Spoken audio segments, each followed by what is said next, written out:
This is The Guide Gals, a modern, wedding-focused podcast by the experts at Here Comes the Guide. I'm Chelsea, a designer and inspired creative who's probably racked up over 10,000 hours on Pinterest, and the friend who's going to shoot it to you straight. And I'm Caroline, a social media manager who's obsessed with dogs as ring bearers and will inevitably cry over your wedding video. We've seen it from all sides. We've been brides, planners, bridesmaids, and have worked with standout brands throughout the industry. Think of us as an extension of your wedding party and hang out with us as we share the ins, outs, ups, and downs of the road to I Do. Hello, and welcome back to the Guide Gals podcast. Today we are going to be talking about hosting your rehearsal dinner at home and everything that goes into that. So this is something that is a really budget-friendly option. So if you're looking to save some money somewhere in your wedding planning, this might be a great place to do it. And a lot of people are opting for this as well because it brings such like an intimate and familiar feel to the event. So I really love this. There's lots of ways to do it. It doesn't even have to be your home. It can be your parents' home or your friend's home, or whoever has the spot that feels right for you. But yeah, we're going to get into, some questions you might need to ask yourself to figure out if this is the best option for you and maybe how you can achieve this if you would like to go this route. Yeah, this route is also super flexible, very customizable. I love the feel of it. Like, you can go very informal. You could do backyard barbecue. You could do potluck style. You could have everyone playing cornhole, bags, wherever you're from, badminton. And you could end with a bonfire at the end of the night that stretches, late into the night because you're not at a specific venue where you have like a time frame.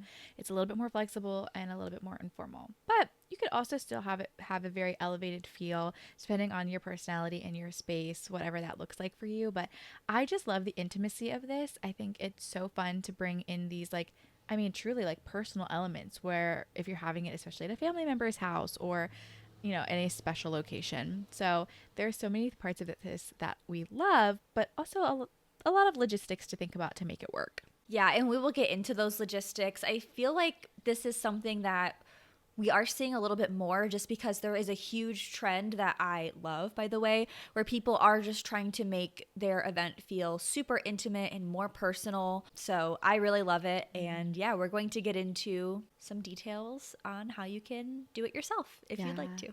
Before we get into those details, I need to know the details of what we're drinking today. Caroline, what are you drinking today? I have a cold brew. I've had cold brew, I feel like, in so many episodes. Last episode, I forgot to put creamer in it, and I love sweet coffee. I don't like unsweetened. So I put pistachio creamer in my cold brew, and it's this limited time creamer, which I have no idea how to explain what it tastes like because I don't know. It's good. I like it. Yeah, I really like pistachio ice cream, so I'm sure that I would really like that. Yeah, that's why I bought it because I was like, oh, I like pistachio ice cream. But what does I don't know. It tastes good. It's the perfect amount of nuttiness and sweetness to it. I don't know. I'll call this a win. I don't know if I'd buy pistachio creamer all the time, but I love it. Little limited edition kind of moment. I don't know. I like trying new creamers or fun things like that. Yeah, I love that. I feel like you always have something fun going on beverage wise, more fun than me. I am similar to you in that I love to always have drinks and I have fun with beverages and all of that, but you always are ahead of the game when it comes to trying the cool stuff. So yeah, I'm more of a creature of habit, I would say.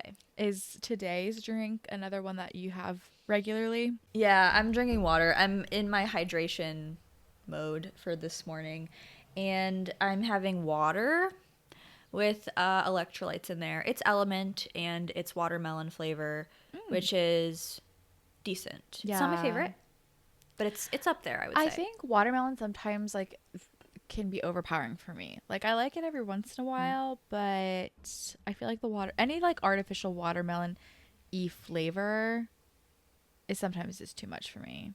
I understand. Have you tried the grapefruit of Element? I have, and it's not my favorite. Okay. I think I like watermelon more. Oh, interesting. Oh. And you like orange the best, right? Yeah. Okay. Orange is the best for me. I like citrus, and Chelsea does not, but that's fine. It's my least favorite. I do continue to buy variety packs, so I always have citrus, and I drink them because Yeah. None of the got 'em. flavors are bad. It's just I like certain ones more yeah. than others. Yeah. Hey, Agree. Element, you should sponsor us. We're not a health podcast, but we love you. We're healthy-ish, so Before we jump into some of the things that you should consider or like questions you should ask, I'm going to preface this by saying I'm probably going to relate a lot of these things back to my best friend's rehearsal dinner. She had hers at her childhood home. It was right around the corner from the ceremony location. Like, it was so perfect. Her mom also has these stunning gardens like around their house. It's like so pretty. And it just felt like almost an open house at her house where like you could walk around and talk to different groups of people, and we were all eating like appetizer tray. Like, it was this most wholesome feel. And I love that that was the vibe that kicked off the wedding weekend. Like, yes, we had this rehearsal dinner. We had lots of things going on before that. Once the rehearsal started, and then once we went to the rehearsal dinner afterwards, it just felt so calming and peaceful. So I cannot say how much, like, I'm a huge fan of this. Even like my rehearsal and rehearsal dinner, you guys know I got married in COVID. Like, it was not the same vibe. I love the rehearsal dinner. I think it's a piece of the wedding weekend that's kind of slept on at times, but it's truly where your nearest and dearest people, your family, your wedding party, like, is all together, and it has this very intimate feel. So I think putting some time and thought and effort into this piece of it is important. Don't let it become an afterthought, but also allow it to have whatever personality you want it to have. Maybe your wedding is a little bit more elevated and upscale, but you're going to allow your rehearsal dinner to be a little bit more laid back, a little bit more calm, kind of setting the tone for whatever you want that wedding to feel like for you. I think is super important. And so a lot of my friends have already kind of said, like, they are going the chill, intimate, like, laid back route, and I love that for them. And so I'm really excited that we get to talk about the rehearsal dinner and all the ways that you can accomplish that feel. Also, your rehearsal dinner doesn't necessarily have to feel exactly the same as your wedding, or like the same as your wedding weekend if you're having several events involved. If you have maybe a wedding that's like very over the top and extravagant or really elegant, but maybe you do want to have a super casual, like maybe cookout style rehearsal dinner, just like for some contrast, and maybe some like chill relaxation leading up to all of that. I don't want to say stressful, but like just like a different vibe. There's no rules. It's your celebration, so Yes. you can make it however you want. Okay, so if you have decided that you want to have this at-home rehearsal dinner, we have a couple questions that we want you to very realistically ask yourself when it comes to planning this, to figure out if this is something that is achievable for you, or even achievable. Like maybe you're like, oh, I want to have it in my own backyard. Maybe your backyard won't work, but maybe your parents' backyard will work. Or maybe your grandparents would be generous enough to allow you to plan an event at their space. So the first question that you want to ask yourself, and big emphasis on be realistic in your answers on these, is will the home hosting your event comfortably accommodate the amount of people that you want to invite? Okay, so like if you live in an apartment in the city that is like a 1-bedroom situation, like, are you going to be able to fit like 50 people if you want that? I don't know if 50 people is like how many people would realistically be at your rehearsal dinner. Maybe that's way too many. Maybe that's not enough. I don't know.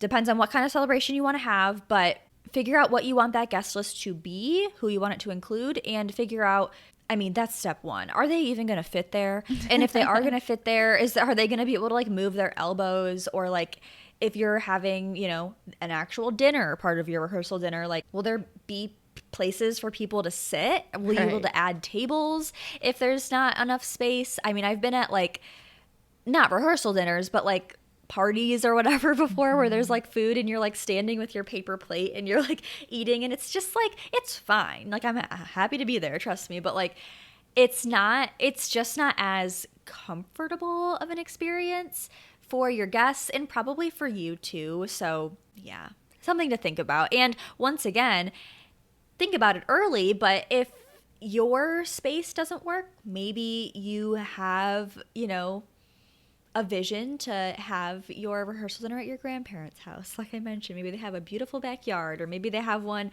like Caroline's friend's mom with a bunch of gardens all around, what that would make for like really beautiful photos and stuff. maybe that would work. But that's something you have to clear with the host, the actual owner of the space as well. So yeah, that's step one. Can you accommodate the amount of people in the space? Yeah, yeah, especially if the space is like, if you're planning around an outdoor space. Like, I just saw a TikTok where this dad was like prepping their house for the actual wedding, not I guess for the rehearsal dinner, but like the actual wedding.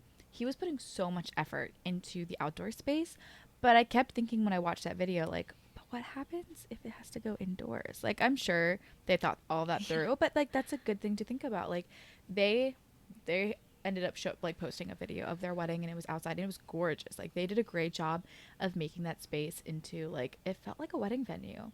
But of course the planner in me had to think, oh my gosh, what if you to go inside? Like, what do you do? So yeah, that's a really good thing to think about. Okay, another thing you want to ask yourself or to think about before you decide to host your rehearsal dinner at home or wherever is the catering aspect. Are you going to do, first of all, are you going to do the catering, or like a family member going to do the catering, or are you going to hire a caterer? That's a huge part of it. And I have seen it done a lot of times where, like, if you're doing that backyard barbecue potluck style, heck yeah, like just have people, like maybe you're providing the main and the drinks and everyone's bringing a different side and dessert. Sure, for sure, if that's your vibe. You already have a lot of things to work on this weekend, though, and I wouldn't ask anybody who is already working on stuff for the wedding to also provide this. If you have some aunts who really love to cook and love to host, great, that might be a good thing for them to do. But you know what, we're huge fans of like making it easier for yourself, and Yeah. I think everyone will enjoy it more if they don't have to worry about taking things out of the oven and then cleaning up the space beforehand. Like, you know, there are a lot of things to think about there. So first and foremost, think who's doing the catering, who's providing food. Cool. Once you've got that figured out and you maybe are going with a caterer, where are they going to set up and where are they going to cook? If they need to be cooking in your space, you really need to evaluate your menu and the like what you have available to them. If you're doing a larger rehearsal dinner too, they may need more space, a bigger kitchen. They may need multiple ovens to do things at different temperatures. Like, again, lots of logistics to think about in this respect. So if you are working with a caterer, they may need to come and they need your kitchen. They may need to come in and make plans with you accordingly. Or a lot of times you could also find a caterer that can just bring things that are ready to go. So just another thing to think about is, where are they prepping? Are they going to be prepping in the same space that you're hosting? Like, is the kitchen area going to be part of, like, or is it a little bit more secluded and maybe it be that would be easier for the flow of your event? Totally just need to think about all of those things, because you want to provide the right space, not just for your event, but for your vendors as well, for those caterers, because I mean, it's a rehearsal dinner.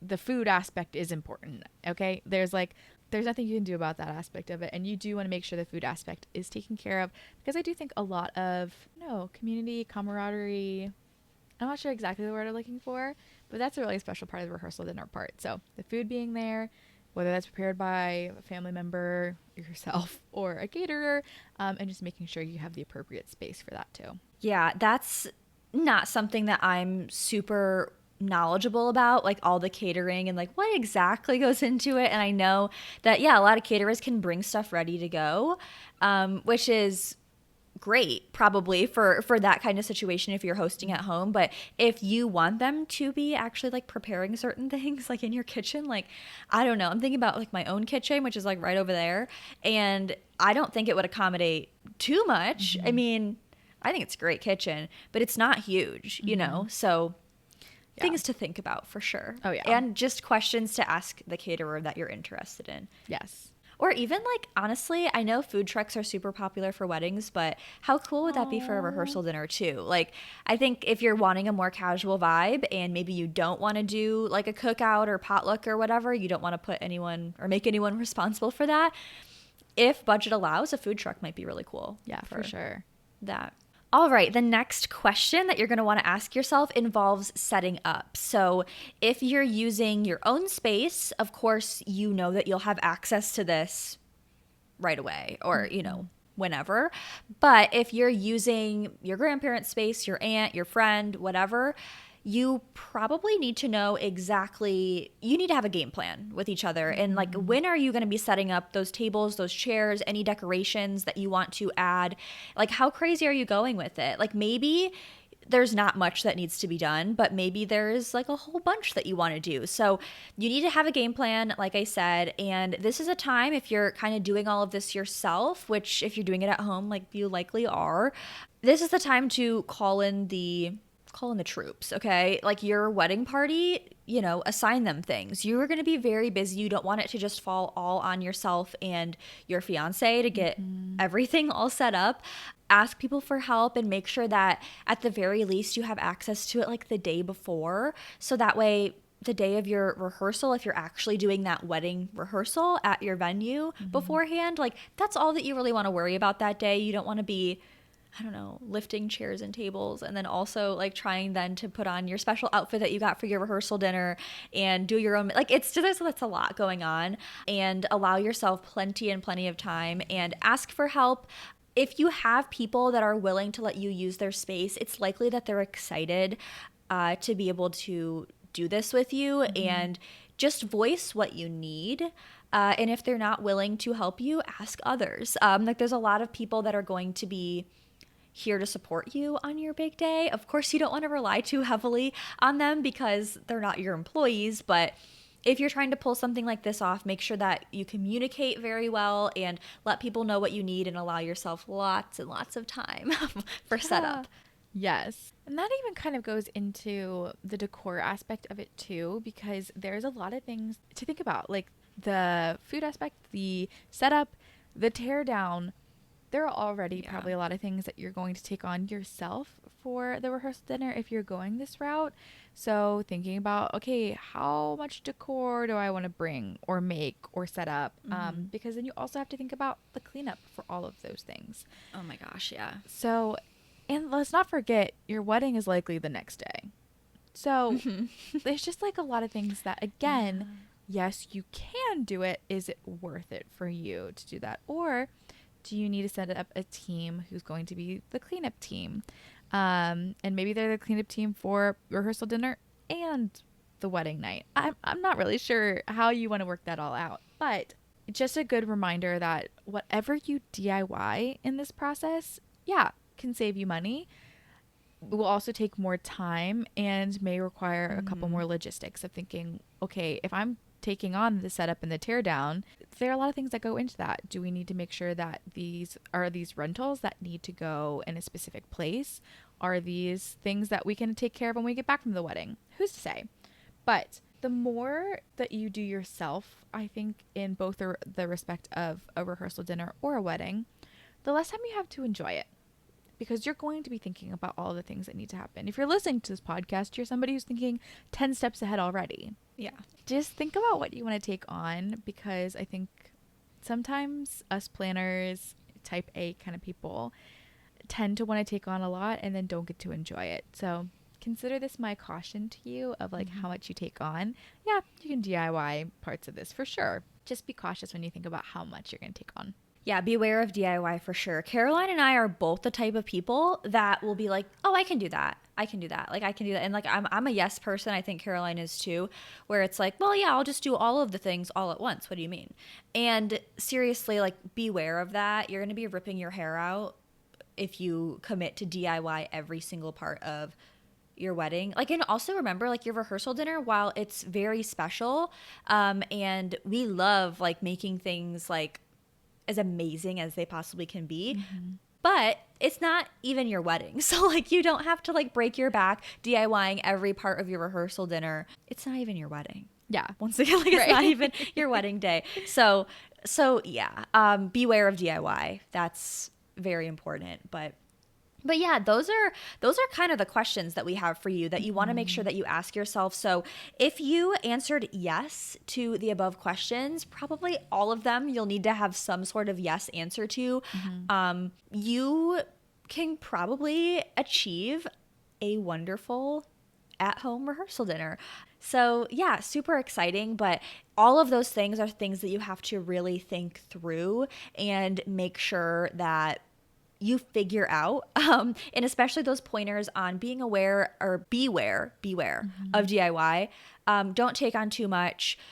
Have a game plan, ask for help as far as setup and tear down, especially tear down. Oh my gosh. Like, you don't want to be the one like loading a bunch of chairs onto a trailer or something to like get them out of your aunt's backyard at midnight the night before your wedding. That sounds really bad.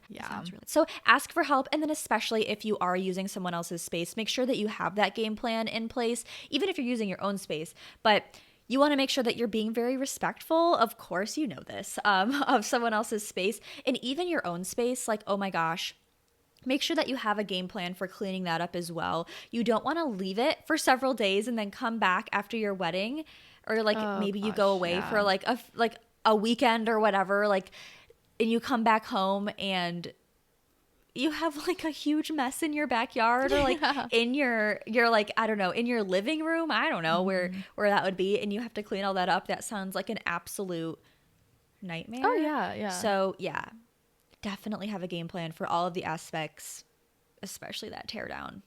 Oh my gosh. Jeez. But we love the idea of at-home rehearsal dinners. I love so much like that intimate feeling that it has. And especially if you have some sort of special connection to the space, whether it's your home, or I love how you mentioned, Caroline, your friend had her rehearsal dinner at her childhood home with like her mom's gardens all around her. Like, that's so sweet. I love that.